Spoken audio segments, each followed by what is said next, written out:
This world has become a strange hell filled with monsters invulnerable to ordinary weapons. The only hope for humanity is a select few with superpowers. The strongest among them was our MC, K. But even he is not almighty, and when he was betrayed by an organization and trapped with dozens of monsters, he died.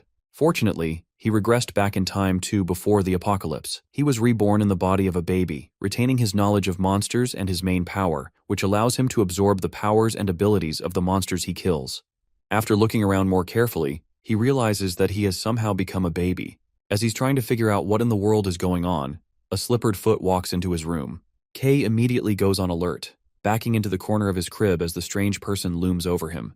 His mind swims with different thoughts as he tries to figure out who this person is and if they are from the organization. But then the woman leans down with a loving look on her face and greets him as A-chan. It looks like this strange woman is his mother, and she came to check on him once she realized that he was awake. The woman goes back to cooking once she realizes that he's all right, and Kay, who's now A-chan, takes a moment to look around. Everything looks peaceful and clean, unlike the world that he's used to. The TV is on and he can hear people moving around outside the house. It also doesn't look like there are any monsters outside.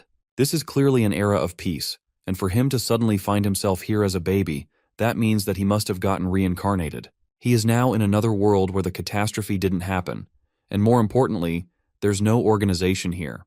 That means, for the first time in a truly long time, A-chan is going to have a taste of freedom. Despite everything he has gone through in his life, the god of fate hasn't abandoned him. This day will always be remembered as the day of new beginnings. He takes a look at the nearest calendar and sees that the year is 2020, meaning that he woke up before the great catastrophe. That's not good since he can't do anything with his current baby body. He can't even stand up without holding something, and his little limbs are too small to support his body. His throat also feels strange compared to his older body, so he can't talk either. All of that is terrible news for him since time is of the essence.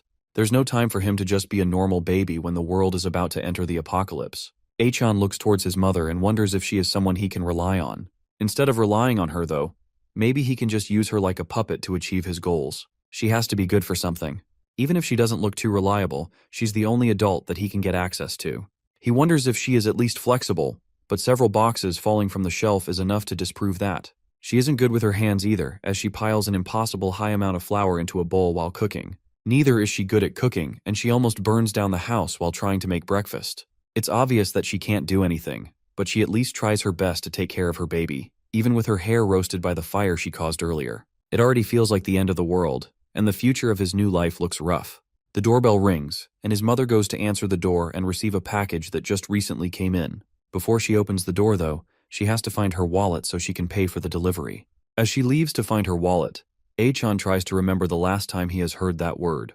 The last time he remembered hearing about packages was when delivery workers took packages to meet a lot of people.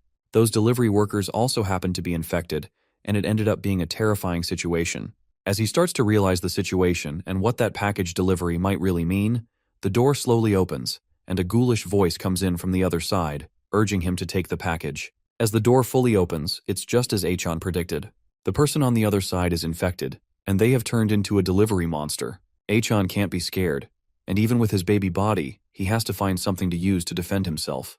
The only thing available to him is the baby bottle that his mother gave him, and a pillow as well. He grabs the pillow and throws it on the ground, when suddenly the monster launches an attack straight at his head.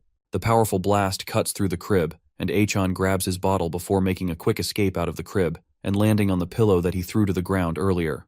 It doesn't have to be said that if a blast like that touches him, then he's definitely dead. Luckily, he has enough experience with fighting monsters from his past life, and from that experience, he knows that there's no way he can beat his current opponent. It looks like an amplified monster, and on top of that, the tentacles on its head look even more dangerous. But another thing he knows is that strong monsters like these are terrible at making tight turns. He tosses his bottle lightly under the monsters and it trips on it while rushing towards him, flying over his head and crashing through the window. For the first time ever, A-chan is actually grateful for all the brutal battles that he went through in his past life.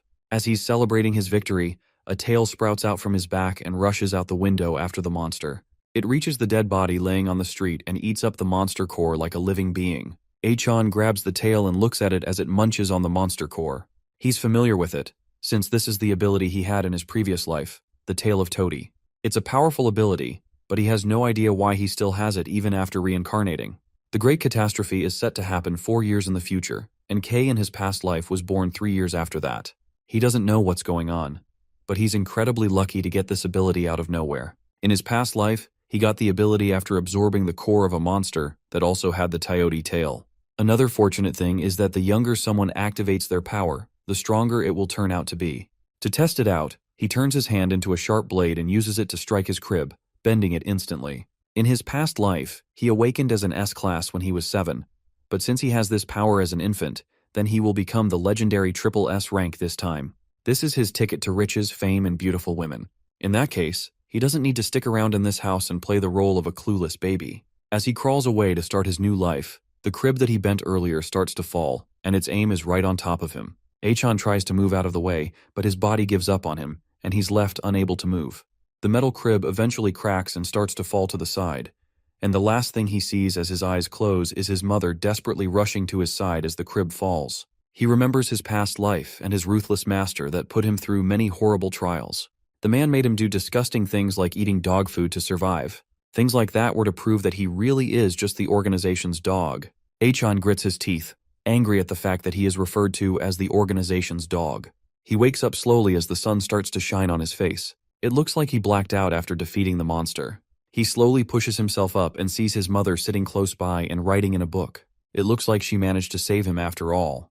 But now the question is why he passed out in the first place. It looks like the power of his ability is too much for his body. He only used it for 30 seconds, and yet, it completely wore him out and left him completely defenseless. For now, he needs to get stronger if he wants to be able to handle his powers again. As he's thinking about that, he hears the sounds of his mother crying. He takes a look at the book that she's reading and it's covered sticky notes. On the page, she writes about how she almost lost her treasure. It seems like she's talking about him. There's also a nasty bruise on her back, and it's likely that she got the bruise from protecting him. His mother from his past life would have happily sold him to the organization for a quick profit, and yet this woman risked herself to protect him. He reaches one of his tiny hands to comfort her, and as soon as she feels him touching her, she reaches over and grabs him in a tight hug. It looks like this woman is different from her, and that makes him decide to stay with her for a while. Regardless, there's still not a lot of time, and the world will change in less than a week. The next monster should already be on its way, and he needs to be able to fight for more than 30 seconds if he wants to protect his new home. Outside their apartment, a window cleaner shivers in pain as blue slime seeps out of his eyes, mouth, and nose.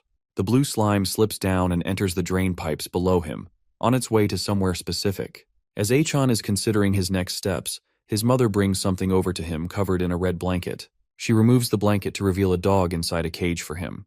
She got the dog from their neighbor so that he can have a companion.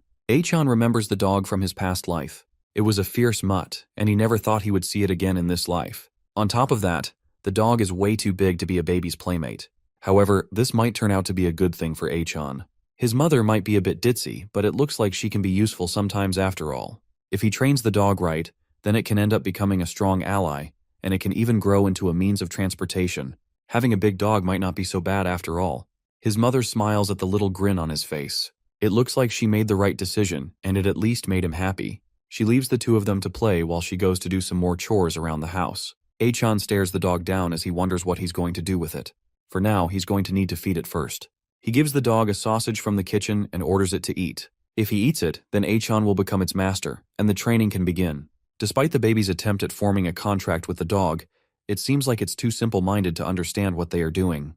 As the dog bends down to pick up the sausage, Achan stomps on his head, showing off the difference in their power dynamic. However, even though the dog doesn't understand what the baby is saying, that doesn't mean that it'll tolerate disrespect.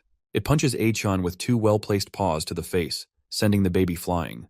Then it turns away to enjoy its sausage in peace, but the baby isn't going to take that laying down. Achan leaps up to attack the dog with a loud battle cry. He pounces on the dog, and the two of them fight it out while the mother laughs at their antics. It looks like the two of them have already become friends. As she's cooking, she realizes that she's out of flour.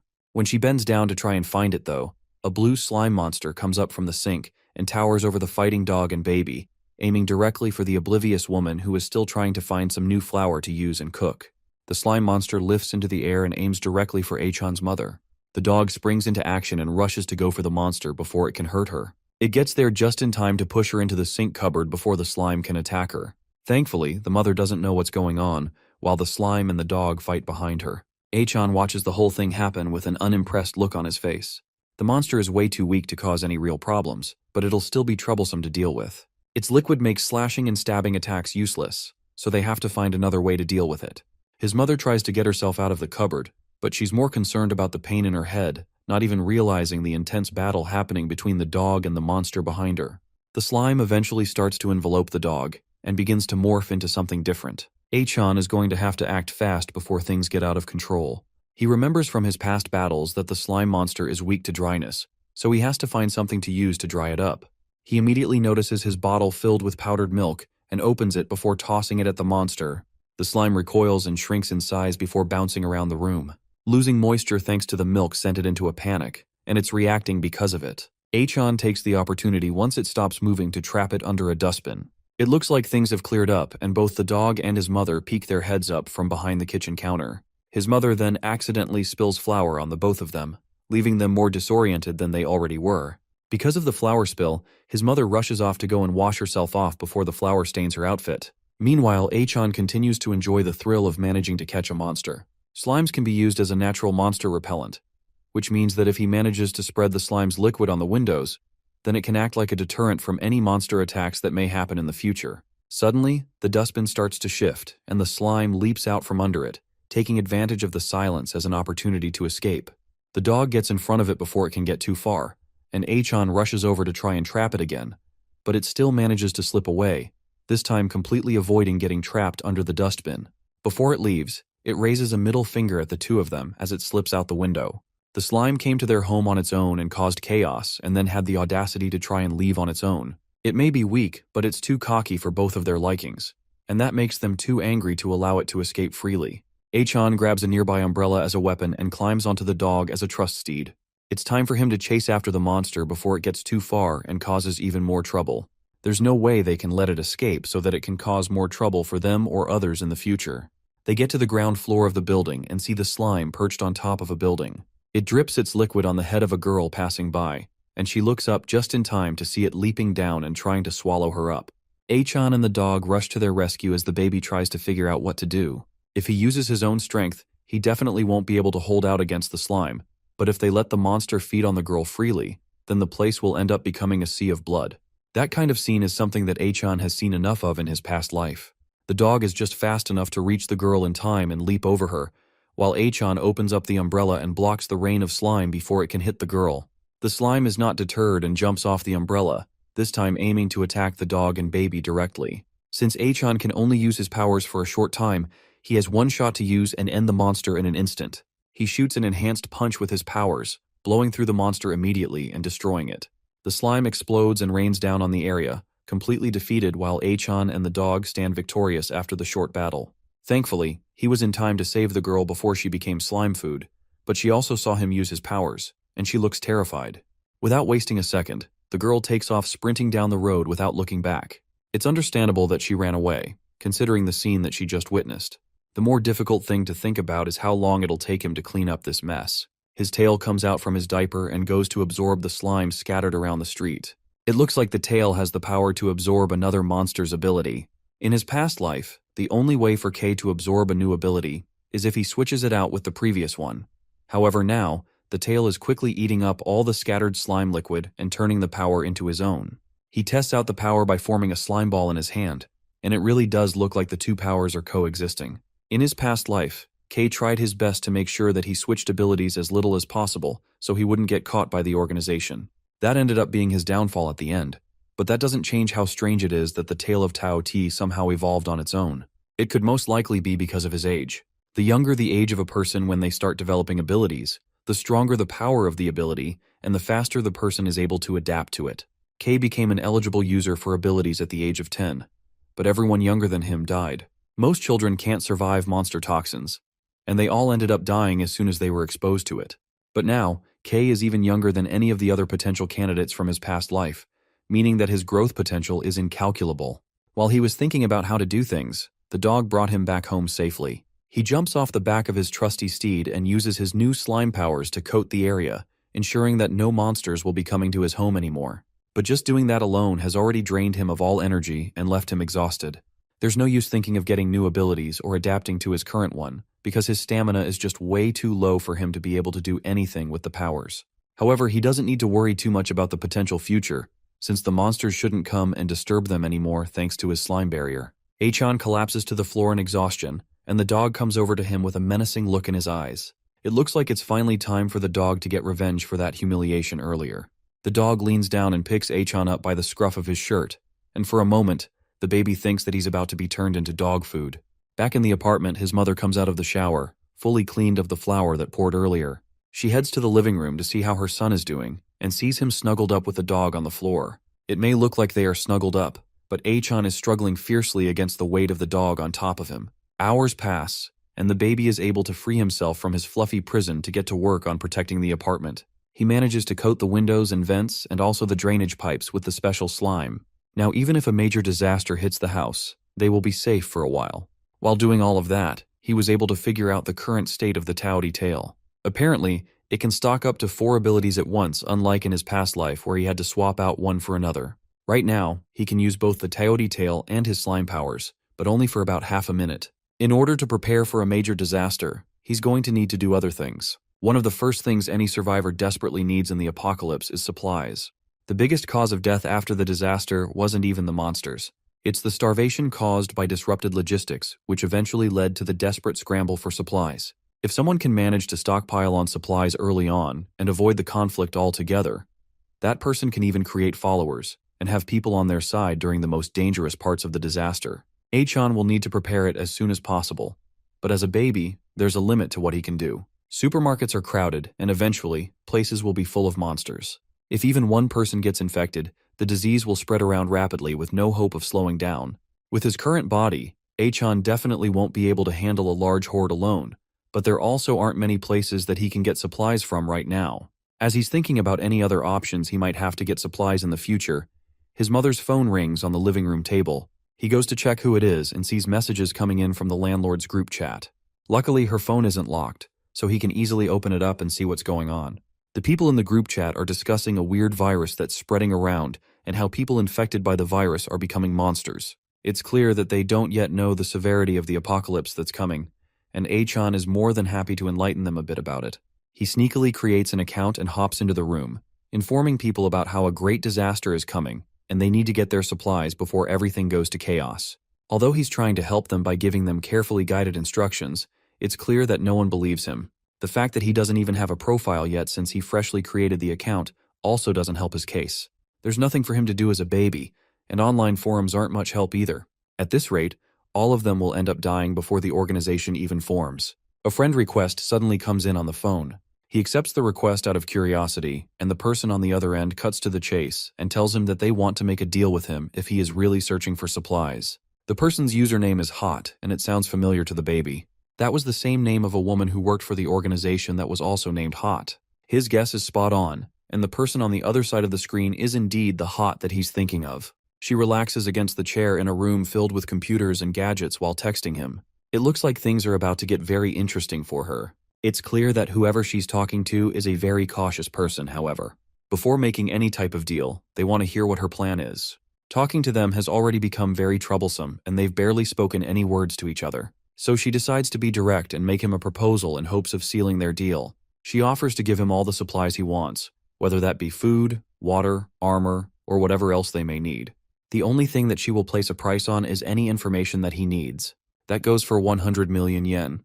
But for Hot, transportation is also a problem, so she offers to give him the information that he needs, if he gives her 20% of the supplies that he collects. Both the tone of her voice and the 100 million yen starting price sound like something more fitting for a grade schooler. Looking at it logically, there's no way that this person he's talking to isn't the Hot he remembers from the organization. He continues relating with her, asking her directly why he should trust anything she says. On top of that, he also asks why he should even agree to the negotiations in the first place. Hot asks him if he is hoping to become an enemy instead of an ally. She would prefer that they get along instead of bickering or distrusting each other. The baby agrees and asks to know where the place to pick up the supplies is. She tells him that she put the information in a mailbox at the bottom floor of the apartment building where he lives. The organization hasn't formed yet, which means that Hot isn't an executive of it yet.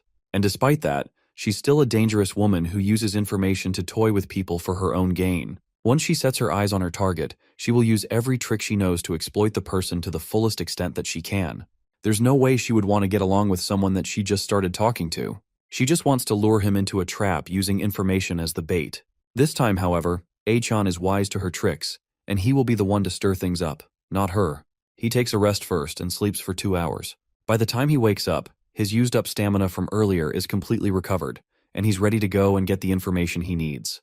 The elevator has security cameras, and he definitely doesn't want to reveal his identity to her so easily. So instead, he turns his attention to the stairs. As he gets there, he realizes that there is one problem with his plan. He is still a baby, and the stairs are much too difficult for him to climb with his current body. In that case, he has to rely on his fluffy companion. He turns to the dog sleeping on the couch, knowing that the pooch is his only hope of getting to that mailbox. Achan goes to wake the dog up by grabbing the dog's tail and dragging it, but the dog is not amused. It slaps Achan away with its tail, sending the little kid flying with a red cheek. And Achan thought that he had managed to tame the beast, but it looks like they are still not on good terms. Achan spots something on the kitchen counter that should be able to help his cause. It's a box of treats, and he should be able to use that to lure the dog into helping him. He pours some of the dog treats in his hands and brings it up to its nose.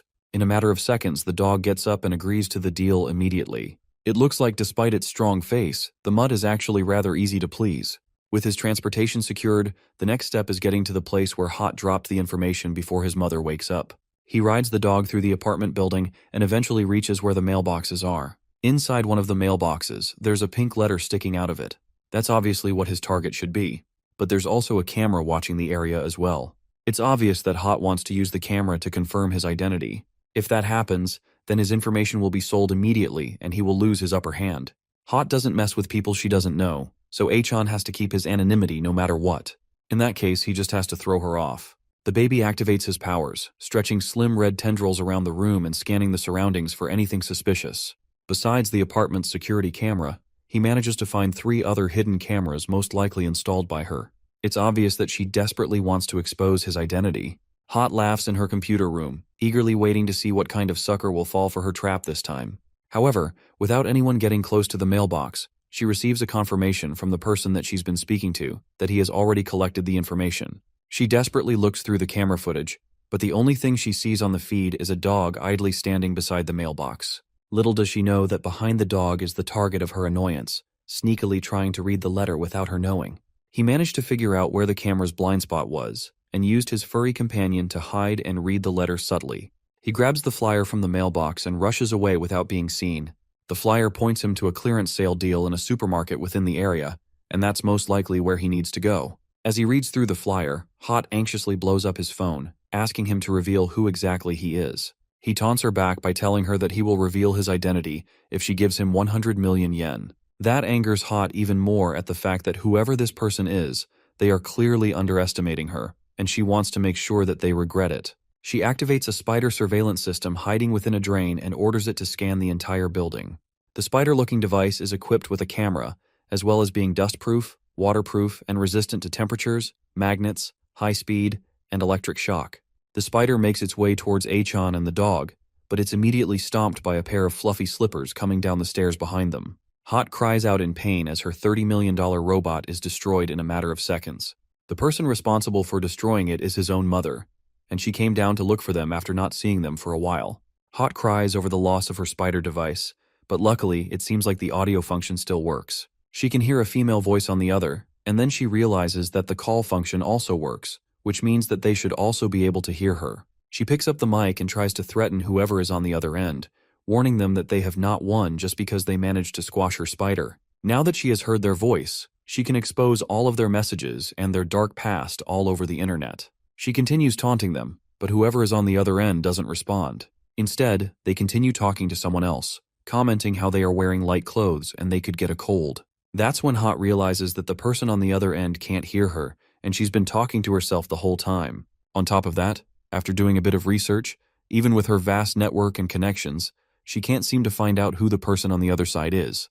Whoever they are completely hidden, and she has no idea. Meanwhile, Achan gets a free ride back to the apartment from his mother. She scolds him for coming out on his own and tells him how dangerous it is. Meanwhile, the mechanical spider lays crushed on the floor, and it can only be used at 4% capability. Hot eventually reaches out to Achan again and tells the baby that she will give out the information for free as well as the supplies. It looks like she has given up already, and it's almost disappointing how easily she gave up despite all the trouble she caused.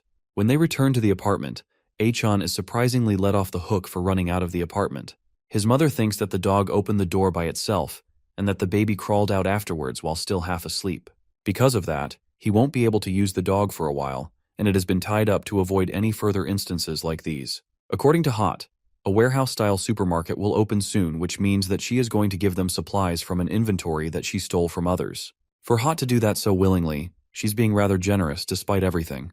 If he's going to gather materials, then he needs to do it sooner rather than later. But first, he has to figure out a way to get to the supermarket in the first place. He left a flyer out on the table for his mother to see, but she hasn't even noticed it. There's no way that he can just directly tell her about the end of the world, but he's going to need to do something. As he's trying to figure out what to do, he overhears her talking about how there are only 5 days worth of milk left. That's a perfect opportunity, and he can use that to his advantage.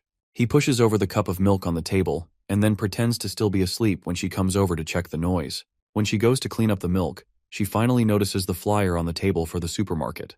She picks it up and starts to consider checking it out, and everything goes all according to Achan's plan. The day finally comes for the trip to the warehouse, and she dresses up the baby in pink clothes, much to his disappointment. While they are both out, the dog has been left at home with plenty of food to eat. They reach the supermarket, but before she can enter, a security guard rushes over to ask her what she's doing in the area. He tells her that there is an infectious disease going around and people are supposed to refrain from going around. The mother tries to tell him that she just wants to buy powdered milk for her baby, but the guard is having none of her excuses. He's a government worker, and Achan knows that the government will soon disappear, so they don't have to worry about things like these for long. The guard is only doing this because he has been ordered to, and he tells her that she should go home. As he's talking to her, he doesn't notice the monster stalking up behind him until it puts its hand on the man's head. In an instant, the monster squeezes its hand and the man's head pops like a bloody balloon. Then it sets its sights on the defenseless mother and child. This monster is a lot larger than anything Achan has faced so far, and it's a strong proliferative type, so it doesn't have any particular weak points either. He doesn't want to reveal his strength, but if he doesn't use his power, then both he and his mother will die here. There's no time to waste, and he's about to spring into action, but his mother plucks him out of the stroller and tries to make a run for it. Achan knows that running away is useless since this thing is a whole different species. It's way faster than a human, and his mother has no hope of escaping on foot. As the monster gets closer to them, Achan notices a case of fire extinguishers on the wall, and then he uses his powers to break the case. It explodes and covers the entire area in gas. The sudden cloud is enough for Achan to squeeze out of his mother's arms and attack the monster, sending it flying away and crashing into a wall. He has about 30 seconds, and until the dust settles, to take care of this monster. In that 30 seconds, he is going to need to settle the fight with this monster before his mother notices what's going on. His mother has passed out because of the sudden attack from the monster, so he has to make sure to take care of everything before she wakes up. Luckily for him, she's unconscious from the earlier impact, but there's no time. The proliferative type has its core in its head. If he can manage to strike its head, then it will definitely die in one hit. However, the monster is still unharmed even after the strike he gave it earlier. Achan has to make sure to finish off the beast in one blow before it can get back up and hurt him or his mother. There's no shortcuts he can use like all the other times. This time he's going to have to fight it head-on with his own strength. Thankfully, he can at least stand this time and doesn't have to crawl around. The monster takes the initiative and jumps towards the child, but Achan is able to dodge out of the way before it can take him down. He then uses his ability to slice up the monster with thin strands of his toady ability. He didn't manage to take out the monster, but he at least managed to make it bleed after that heavy attack. Things don't look so good right now, but Achan is sure that the one who is going to win is him. He rushes off to attack the monster again, this time sure that he can at least hold his own against it. Thanks to his small body, he is able to easily dodge most of its attacks, and uses the string from his toady ability to swing around its body and wrap around it. Then once he lands, he pulls the string, once again cutting through it instantly. It seems like he has the upper hand, but he still needs to strike the monster in the head to defeat it. Luckily for him, with a body as large as that, it makes it difficult to aim for a fast-moving baby. It also can't use its full strength because of how fast it's forced to move. For the monster, it would be the same as trying to chase a mouse. Eventually, Achan is about to outrun and outsmart the monster perfectly, wearing it down severely until it can barely move. This is all thanks to the experience he has built from battles in his old life, up till now. Thanks to the consistent attacks from the baby, the monster's power has been greatly reduced, and one more hit should be enough to take it down. He can't get too smug though, and although the monster has been severely weakened by the constant attacks, it uses all of its strength to grab one of the spikes from its back and chuck it at the baby with incredible strength. Achan is fast enough to dodge the attack, but it still manages to cut deeply into his forehead. He hops away, putting significant distance between him and the monster before it can launch another one of those attacks. If it continues to attack like that, then the baby has no chance of getting closer to finish it off. For now, he has to try and think up another strategy like a surprise attack, or he has to find a way to divert its attention. There's no time left either, and he will soon feel the after effects of using the full strength of his powers. For now, he might have to run and take his mother away before she gets hurt. As he's still trying to figure out what to do, he notices his mother helplessly looking around back at the ground floor. It looks like his time ran out faster than he anticipated, and now she has woken up and she's desperately looking for him. As she searches around for him, she comes face to face with the monster and stares up at it in shock. Instead of running, though, she reaches into her pocket to get something, and Achan desperately yells for her to run away because she definitely won't be able to take on the monster by herself. But as the protagonist's mother, she definitely has some tricks of her own. From her pocket, she pulls out a stun gun and shoots it at the monster, zapping it with intense electricity and causing it to freeze up. It may be unorthodox, but this is exactly the diversion that the baby was looking for. Achan leaps off the building towards the streets below, right as the monster recovers and swipes at his mother, sending her flying backwards. As she falls to the floor, conveniently looking away from the monster, Achan comes descending from the skies with a massive attack, intent on taking out the trash once and for all. The monster looks up just in time to see a baby with a massive buildup of energy on its leg coming down at it at high speed. The attack connects right on the monster's head, breaking it apart immediately and killing it instantly. His mother is still on the floor, unconscious as the baby walks up to her to check on her condition. As much as he's not too fond of her yet, it would have been way more dangerous for him if she wasn't there trying to protect him. Not only did she come to try and save him despite the danger, she also risked her life to save him. There's still a lot of training she has to go through before she can be useful to him, but it seems like he can at least trust her. As he thinks that to himself, the after effects of his power come crashing in, and he collapses beside her, losing his consciousness as well. When he wakes up again much later, he has a bandage on his head, and a strange, red-eyed man is fixing up a new diaper for him. Achan doesn't recognize the stranger, and his immediate form of self-defense is to pee on the man to try and scare him away. His mother quickly rushes to apologize, hoping that the strange man doesn't get offended. He wipes the pee off his face, accepting the fact that he most likely just scared the kid, and that's why it happened. He then asks her if she's getting along with the dog, and it looks like his mother is familiar with the man. The man is most likely the former owner of the dog, and he thanks her for taking care of the mutt. Achan is more concerned about the fact that his mother definitely saw the monster that attacked them earlier, but she's acting as if nothing has happened. Then he notices that his hair is wet. That probably means that she was crying in secret again while he was asleep. The man tells her that they are heading out to stock up on supplies and invites her to come alone with them. That catches Achan's attention, as he realizes that stocking up on supplies and buying them all out with the help of other people definitely isn't a bad decision.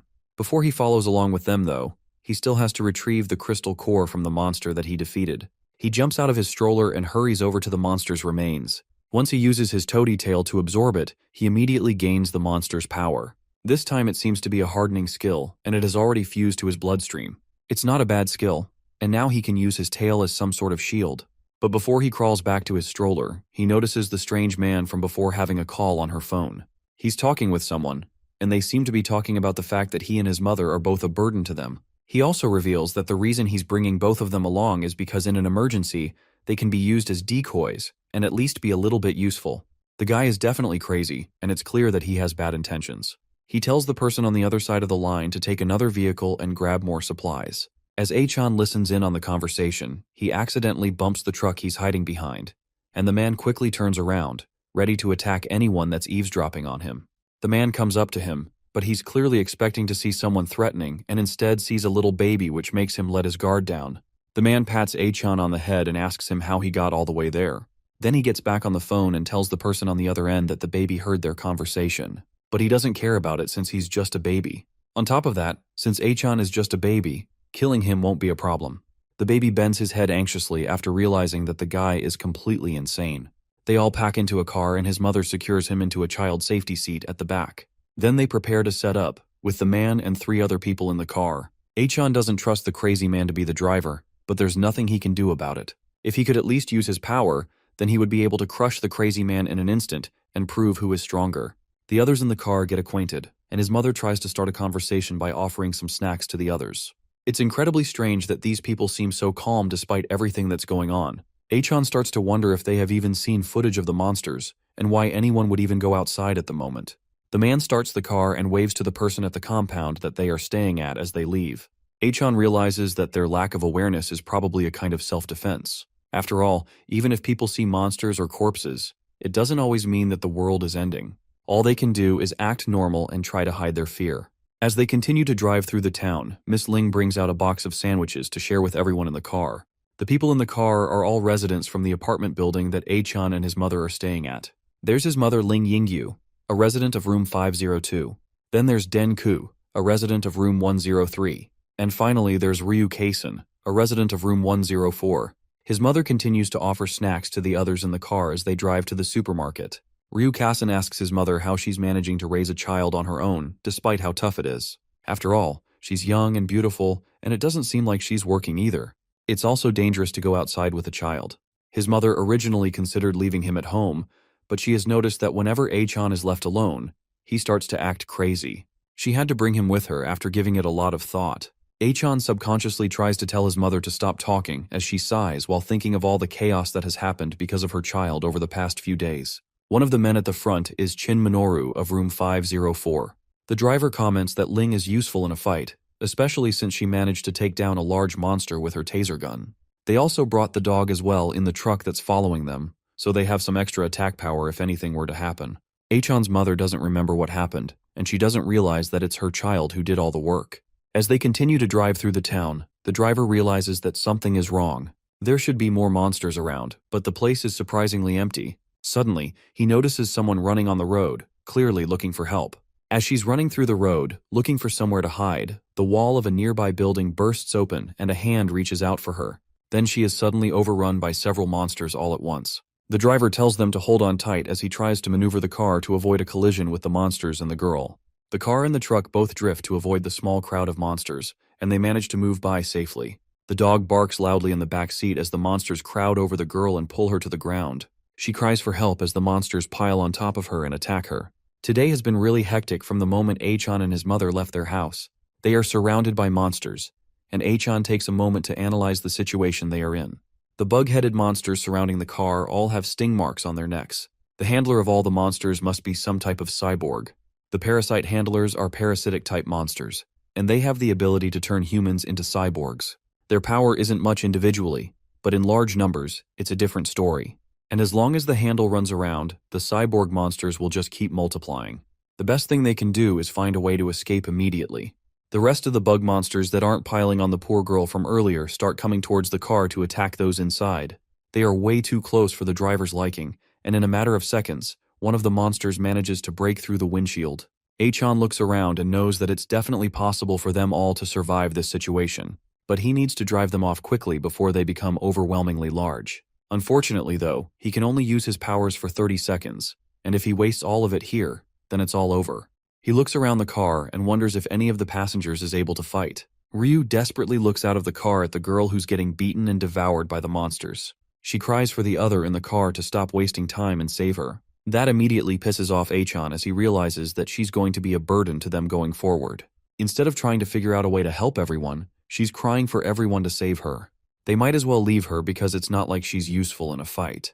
Chin Minoru tells them that they shouldn't go and save the girl. She already has the same wound as all the other monsters on her neck, meaning that she's most likely already a lost cause. Chin Minoru clearly has sharp eyes, but he's probably too old to be of any use in a battle. But he might at least be strong enough to carry supplies. The driver asks if they should charge into the mess. But if they are going to charge in, then they should deal with the monsters first before they all get wiped out. Achan doesn't like that idea because it seems like he's trying to get them all killed. They can't rely on the guy when it really counts. The person driving the truck behind them is most likely the same. Den Ku picks up a hard object from somewhere in the car and announces that he will go and help any way he can. He looks like a wimp, but he might also be the kind of character that surprisingly goes berserk out of nowhere. He's trying to say that he's not scared, but it's clear that he's not reliable at all. It looks like there really isn't anyone in the car that can take down the monsters surrounding them. His mother reaches into her bag to get the gun that she was using earlier. Once Den hears that she is going outside with her gun, he decides that he doesn't need to go anymore. As they are all talking, a sharp object suddenly stabs into the car, going straight through Den's chest. Then he suddenly tosses out of the car like a rag doll. Then sharp claws dig into the side of the car, and a different insect monster peacocks its terrifying head into the car and immediately stabs a claw into Ryu, killing her immediately. It looks like this is the main body of all the cyborgs. It must have been hiding somewhere, waiting for the right time to pounce. Since there's no one in the car that's reliable, it looks like the baby is going to have to step up and deal with this situation. Before he can get up though, a sharp stinger heads straight towards his mother. He's not fast enough to stop it before it gets close to her, but instead of the stinger stabbing her, it unexpectedly stabs the car cushion instead. They look to the front of the car to see Shin Minoru unexpectedly holding the monster back. Shin Minoru realizes that this person must be the boss of all the monsters. The monster turns around and tries to stab him in the face, but he grabs the stinger and breaks it instead. It's clear that this man is something else entirely since he managed to take down the boss of all the monsters with his bare hands. The monster screams as he stabs its own stinger into its neck. Then, as the monster's screams eventually fade, it dies off, and Shin Minoru drops its dead body off, making it fall down to the street floor. As he wipes the blood off his face, he complains about how old he is becoming. Meanwhile, Achan looks on in adoration as he realizes that the old man is a total powerhouse. But then he realizes that the fight isn't over yet. The monster on the ground has a second phase, and they can't let their guard down yet. Achan doesn't know who this old man is, but just aiming for the heart isn't enough to kill the monster. Just as he expected, the monster starts to rise up again, and it's clear that it's about to attack again. He doesn't have a voice to talk, so he only has one way to warn the old man before things get bad. He cries out as loud as he can, causing the old man to look behind him and narrowly dodge a sneak attack from the insect monster. The old man has seen this before when he was still in the Special Combat Division. He immediately realizes that the monster won't die by stabbing its heart. That explains why the man seems to be so strong. He worked in the Special Combat Division, and that's why he has training to deal with monsters like these. The man jumps out of the car to attack the monster and bring it down.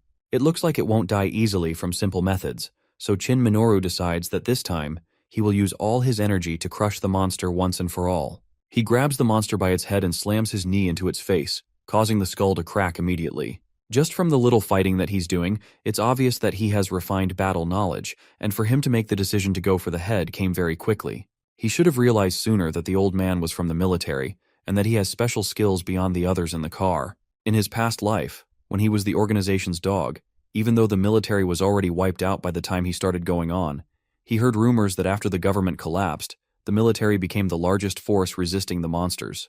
They were the enemies of the organization back then, but among them, there was the Special Combat Division which worked at the core unit. It seems that they underwent a special training, and they were a thorn in the side of the organization.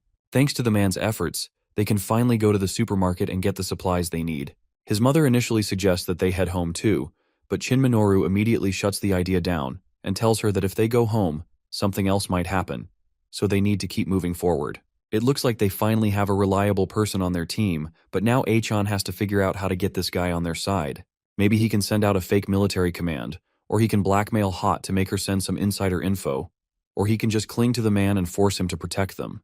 Just the thought of using the man for his own personal gain makes the baby grin evilly. As he's thinking of what to do, the man pats him on the head.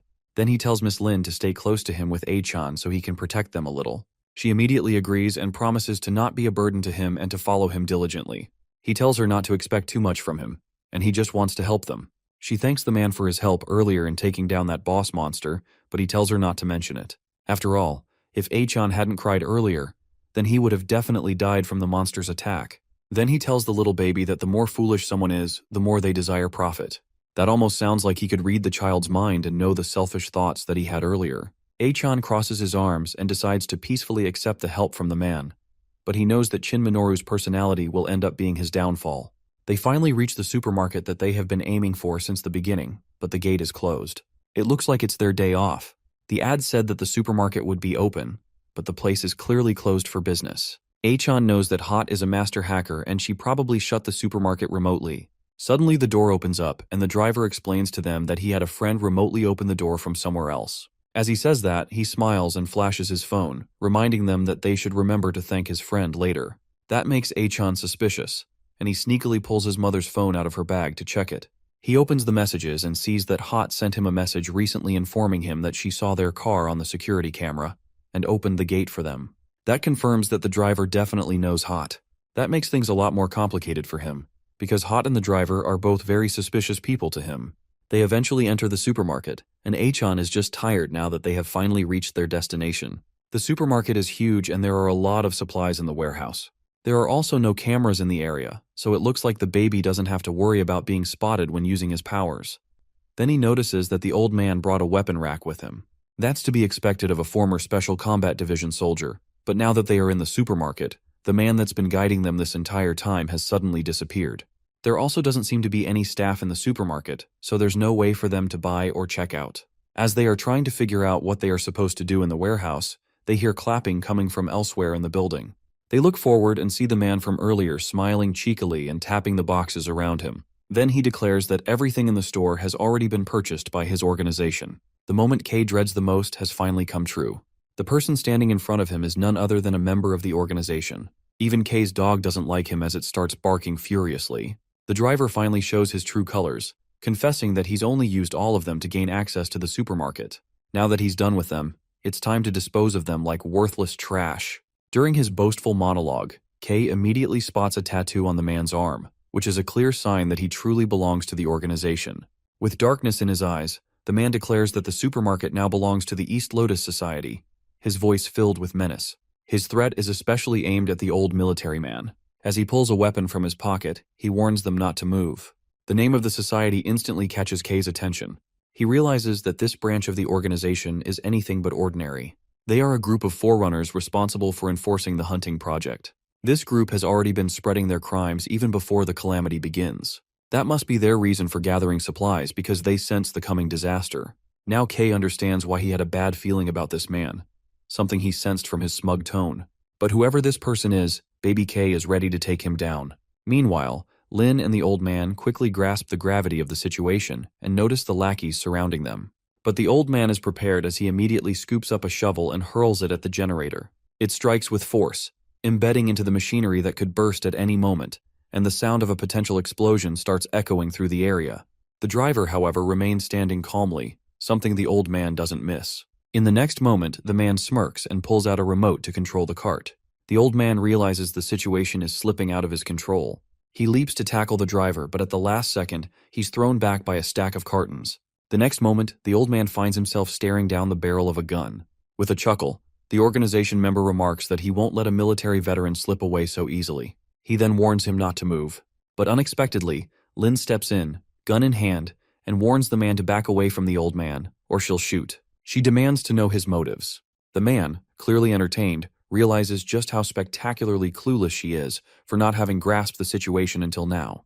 He even asks if she'd still think he's innocent after he shoots her. Lin, still living in her own cheerful bubble, offers to share the supplies like she's hosting a picnic. He actually laughs at her naivety, which is almost impressive. She's acting like she's the one calling the shots here. He then reminds her of the time he left the dog with her. Not out of kindness, of course, but because when he went to collect the money, the owner was already dead. So naturally, he figured he might as well get rid of the dog too. That's when she showed up, and he thought it'd be entertaining to see how she'd juggle a full-grown dog and a baby. Shockingly, things worked out back then. But now, with his gun ready, as he rejects the idea of sharing the supplies, there simply isn't enough to go around. The next moment, all his lackeys point their guns at them. The boss declares that weaklings like Lin should die. This moment triggers a memory in Kay, when he was under the control of the organization, left with no choice but to eat rats just to sate his hunger. Back then, he was looked down upon just like this. He snaps out of his reverie when his dog gets ready to attack the goons. Kay immediately throws the slime at the generator, which causes blackout.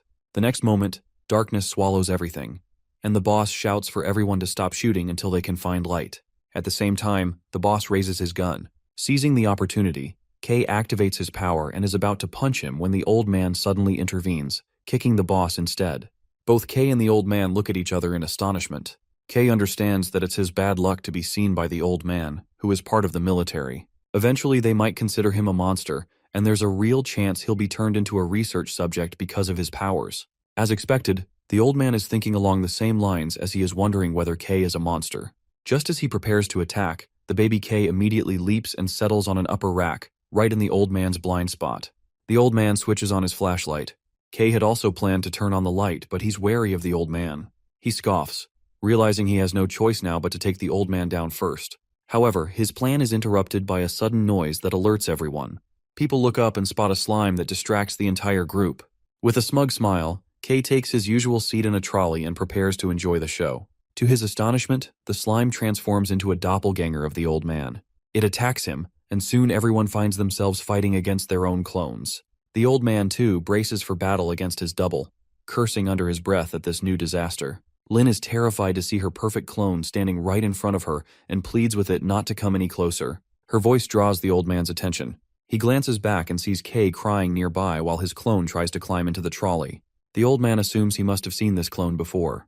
That means our little dude's plan is working perfectly as he's now shedding crocodile tears, just waiting for the old man to swoop in like a knight in shining armor. As expected, the old man immediately attacks the clone when it tries to reach Kay. However, he grows frustrated when the clone reforms itself effortlessly, thanks to its slime-like nature. Realizing brute force alone won't work, he hurls his shovel aside, deciding it's time to adopt a new strategy better suited to dealing with monsters like this. He opens his armory box and pulls out his gun. Meanwhile, Lynn manages to defeat her clone using an electric gun, because electricity being a known weakness of slime creatures.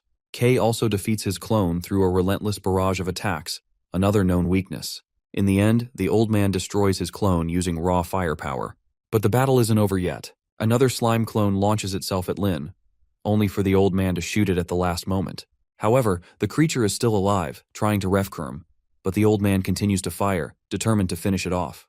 He may not have killed it completely, but he's definitely done some serious damage. But at the same time, the boss also gets back on his feet, ready to attack, just as the old man remains occupied, fighting off the slime. Kay curses under his breath, while frustrated by the situation. He can't use his powers openly. Doing so could expose his secret. He's taken by surprise when the boss suddenly grabs him and takes him hostage, warning Lynn and the old man to drop their weapons. What the boss doesn't realize, however, is that he has just made things more convenient for our clever boy. Kay silently activates his slime power and takes control of one of the boss's lackeys. That lackey then unseals a grenade, and in the next moment, a massive explosion rocks the area. Though the boss survives the blast, he still has Kay in his grip.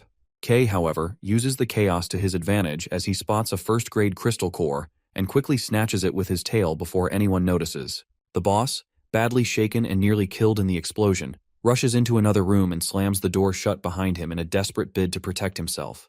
Inside the room, several more goons are waiting. The boss declares that it's time to move and orders them to prepare the car as they're getting out of here. The goons immediately begin to comply. At that very moment, our boy notices another tattoo, this one etched into the side of the man's neck, revealing his name. Now everything becomes crystal clear to Kay.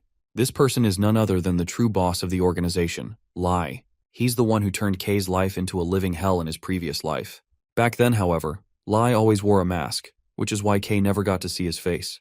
Who would have thought he'd get the chance to witness it now, as a baby no less? Kay's baby glare is so intense that Lai actually feels it and even scolds him in annoyance. The next moment, a red mist begins to fill the air around them. This is called a crimson dust, which is a dangerous phenomenon in this catalyst-infested world, hazardous to any human being. Those who come into contact with it either die or mutate into monsters. That explains why, just moments later, several of Lee's lackeys begin to transform into grotesque beasts and charge toward them. But Lai, in his usual cruel fashion, decides to use Kay as monster bait. Without a second thought, he tosses the baby into the room with the creatures and flees the scene, leaving him behind. Kay, as usual, understands the plan well, but he's ready to unleash his true power even with a witness present. He pulls the core from his pocket and activates it. In the next moment, he transforms into a full-grown fighter, primed for battle. The overwhelming monster charges at him, but his tentacles intercept the attack without hesitation. Now fused with the crystal core, his abilities reach a new height, so enhanced that the monsters around him barely register as physical beings anymore. Another creature attempts a laser strike from its eye. Without flinching, Kay advances straight through the beam and pierces into the creature's body. He's almost amused by how easily he can control his body. His tentacles now move with deadly grace, slicing through the monsters like vegetables on a chopping board. Meanwhile, Lai watches the scene unfold with growing horror. Confused and shaken, he fails to grasp Kay's identity, having missed the transformation from infant to warrior. One look at his pale face tells Kay everything. He knows Lai doesn't recognize him yet. That makes it all the more satisfying. Kay moves forward, his eyes dark with purpose. There's no hesitation now. The moment for revenge has finally come. Even terrified, Lai immediately prepares to defend himself. He pulls out his gun and fires at Kay. Fortunately, Kay is faster than the bullet itself. Though the body he's transformed into isn't his original, compared to his infant form, The speed and agility it offers are on another level entirely. As Kay closes the gap just an inch away, Lai assumes he must be a monster. But our boy doesn't give him the chance to speak. In one swift motion, he hurls Lai across the room and slams him into a corner. Now coughing up blood, Lai mumbles something about a story he once heard from someone, but now sees was true. Kay briefly wonders who that person could be, but he doesn't have time to dwell on it. Lai suddenly pulls out a syringe and injects himself with a strange drug. Within moments, his body begins to shift grotesquely, morphing into a monstrous form. Watching the transformation, Kay immediately realizes the truth that long before the Great Catalyst, the organization had already been experimenting with this drug, a formula designed to turn humans into monsters without stripping away their sanity. As the monster grows, Kay is visibly terrified. It lunges at him immediately, and though he barely manages to block the attack, he quickly retaliates with his tentacles. But from that single clash, he realizes his opponent is no ordinary threat. The monster continues its relentless assault, striking at him with silver tentacles, which Kay narrowly dodges. Just by observing its movements, Kay understands this creature was meant to trap him from the very start. A chill runs down his spine as he recognizes that this is the same monster that killed him in his past life. But this time, he's not the same person. He's not that helpless version of himself anymore, and he has no intention of dying to the same beast again. With renewed determination, he evades each attack with sharp focus and defiant energy. Then suddenly, a powerful explosion erupts against the monster. As the dust settles, Kay sees the old military man reloading his guns with bullet, which he has stolen from the East Lotus Society. The irony isn't lost on him. The old man is using the bad guy's weapons for a good cause. Meanwhile, Kay tries to process the sudden shift in the battle. The old man is targeting the giant eyes monster, which is apparently Lai, still disguised in his monstrous form. Watching the tides turn, Kay can't help but grin widely. The game is changing, and this time, it's in his favor. Lai remembers the time he joins the organization, when one of its representatives lures him in by warning about an impending catastrophe in the world.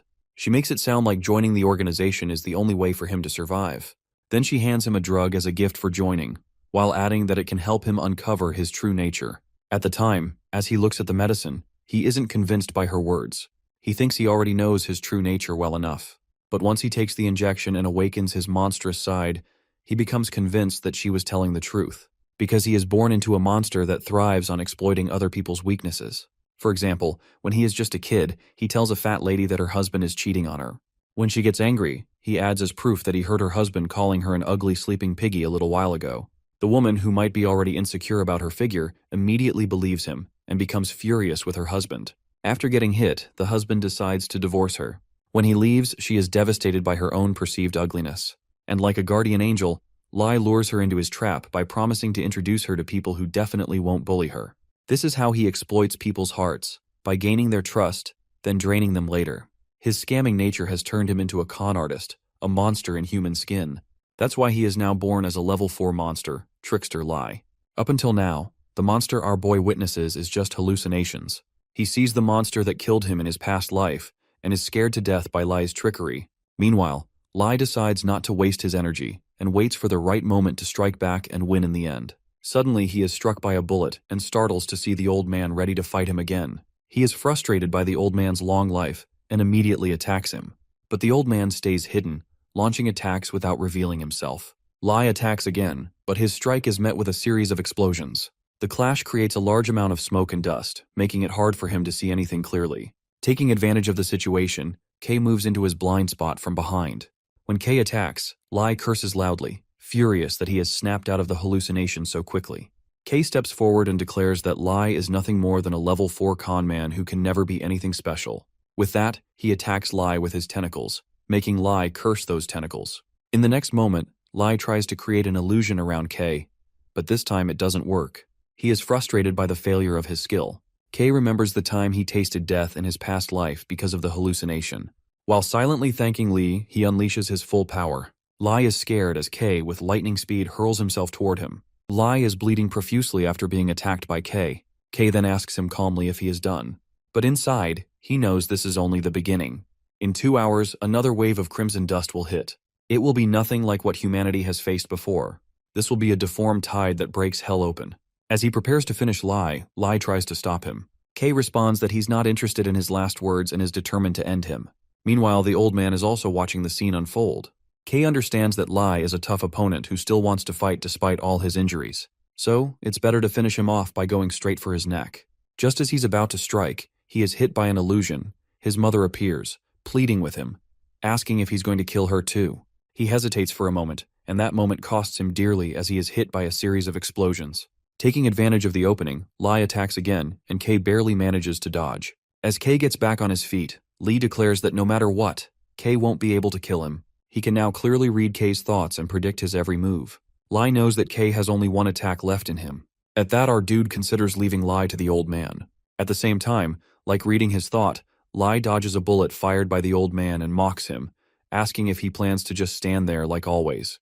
Kei curses under his breath, realizing too late that normal weapons don't work against a level 4 monster. Lai, growing overconfident, believes he can see through the old man's tactics.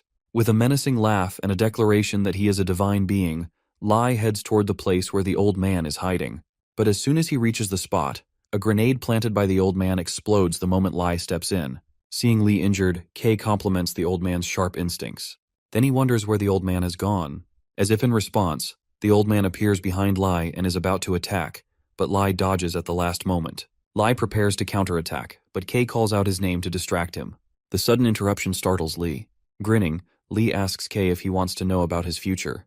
While he is momentarily distracted, the old man shoots him. Suddenly, a vision penetrates Lai's mind as he sees himself dealing with weaklings, people who are beneath him. Kei is showing Lai a future where he is always the loser, always useless in the end. Kei tells him that this is his fate. Furious, Lai grabs his head and denies the claim. Another vision flashes that he's bowing before others in a pathetic stance. He refuses to accept this future. Enraged, he lashes out wildly, but in the end, ends up injuring himself. The next moment, they all stare in disbelief as Lee has cut off his own head. Watching the scene unfold, Kei grins. He has finally fooled the greatest con man of all. As Lee's head flies from his body, he once again glimpses Kei's memories. His eyes widen in fear as he sees the monster standing before him. The next moment, his severed head hits the ground, and he screams for Kei to get out of his mind. He yells at Kei, declaring that this is what the warning about the baby truly meant. The old man glances at Kei, his attention piqued.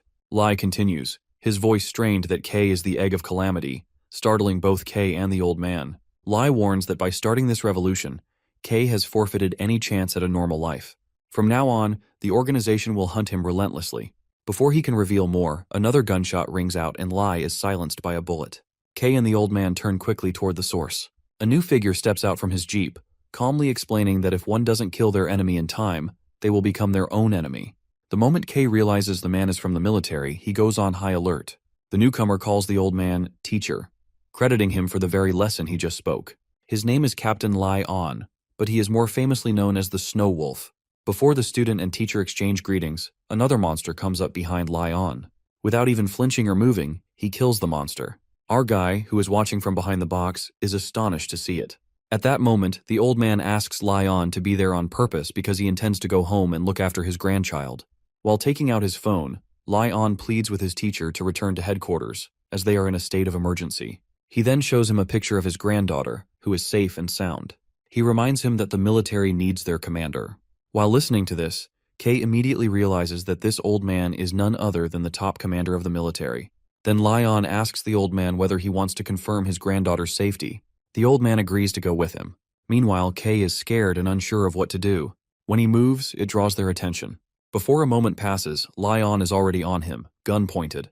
Fortunately, Kei has already transformed into his baby form. Lai On suspiciously asks whether he is the monster he saw a little while ago.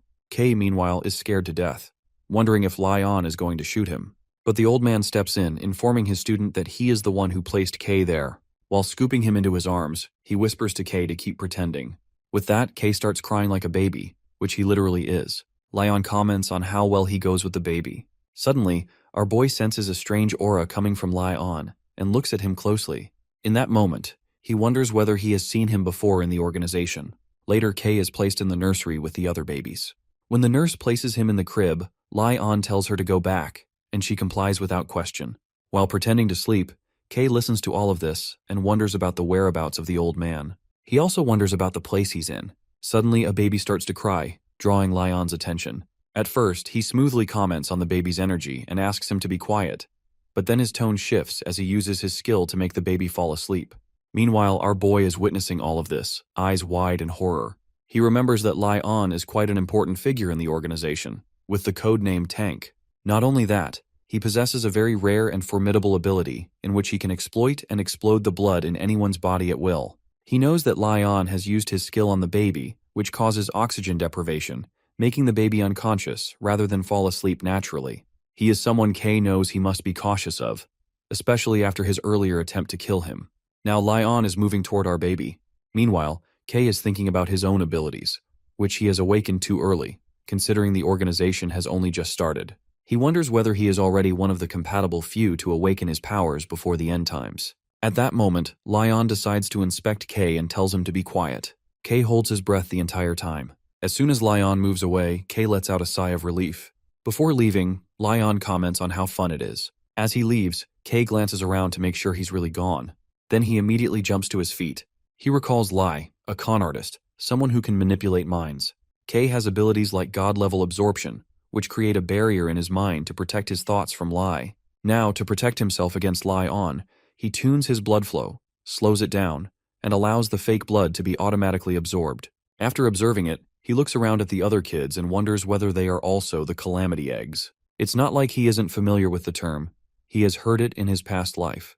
But due to his lower status back then, he never had access to that kind of information. Still, he believes Lai On must know something about it.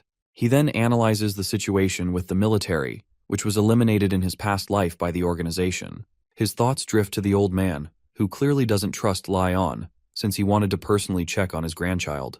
He also wonders about the inspection Lai On performed on him. There are too many thoughts swirling in his mind. Then he remembers his mother and his dog, but he quickly jerks those thoughts away. He's not in a situation where he can think about others.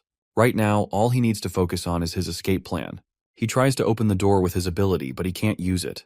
He remembers the crystal core he obtained earlier, which he used to fuse the ability called Dark Shadow. But during the fusion process, he can't use many of his abilities. Currently, he can only use Dark Shadow and God Barrier. The latter helps him resist mental attacks. But Dark Shadow is too powerful and risky to use in his current situation. So, he decides to wait and understand the intentions of those around him before using his powers and risking exposure. So far, pretending to be just a baby has worked well for him. Suddenly, he notices something emerging from another crib. He looks down at another baby, whose legs are turning into tree branches. So, this baby must be another compatible one like him. Then, he notices several other babies with different kinds of abilities. He remembers, in his past life, these babies were always locked away. Now he understands that they are all placed somewhere similar to where he is now. Suddenly, a tree vine scoops him up. When he tries to break free, he can't. He wonders for a moment whether he should use his abilities now or not. But his thoughts are interrupted by another boy who helps him break free. It turns out to be a little boy, who advises him to just pretend to sleep. So now he should just behave. Kay is taken aback to see that the boy is just 5 years old and has already mastered his abilities. Suddenly, he curses under his breath as he hears a sound behind him. The boy immediately escapes, disappearing from sight. Kay turns to see nurses entering the room for inspection, and he quickly pretends to be asleep on the floor. The head nurse instructs everyone to gather every baby. One of them notices him lying there and scoops him up as well. As all this unfolds, Kay wonders what's really going on here, and what they plan to do with him. After a while, the nurses place all the babies on the floor. He slightly opens his eyes and sees nothing but darkness surrounding them.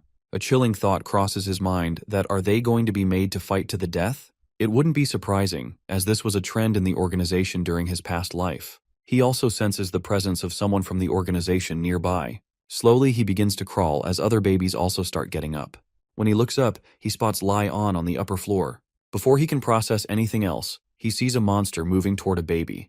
At first, he guesses that these babies are going to be prey for the monster, as he remembers there were no babies in his past life. Then he notices that the monster is restrained by chains, but that doesn't mean they're safe now. He guesses the restraints are only temporary, and the monster is likely to be unleashed later. Everyone around him is also afraid to see it.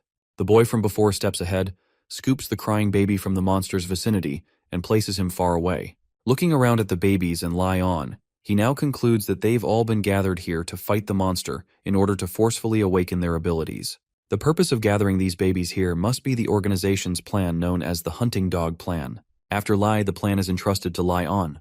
At that moment, Lai On reveals he was just pretending in front of his teacher. Then, he politely asks everyone not to disappoint him and presses the button to start their test. With that, the restraints on the monster break down, and it rushes toward our boy, but he barely manages to dodge it. In the process, his ear gets injured. He looks at the monster, which might be second grade. He's confident that he can take it down, but he's not so sure about the others. He looks around at the others, who are scared to death. One of the toddlers starts to cry, drawing the monster's attention. Now it's moving toward that baby.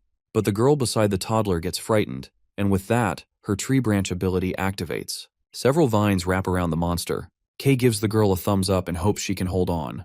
At that moment, Lion also notices her ability, which is identified as a vine type. He compliments it, saying that it's a good one, especially considering it's only at the first grade level. His attention then shifts to our boy, who hasn't shown any abilities yet. Still, he's convinced Kay must be an ability user.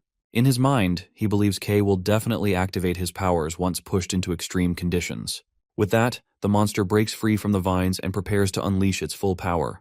Kay is startled to see the gravity of the situation unfolding before him.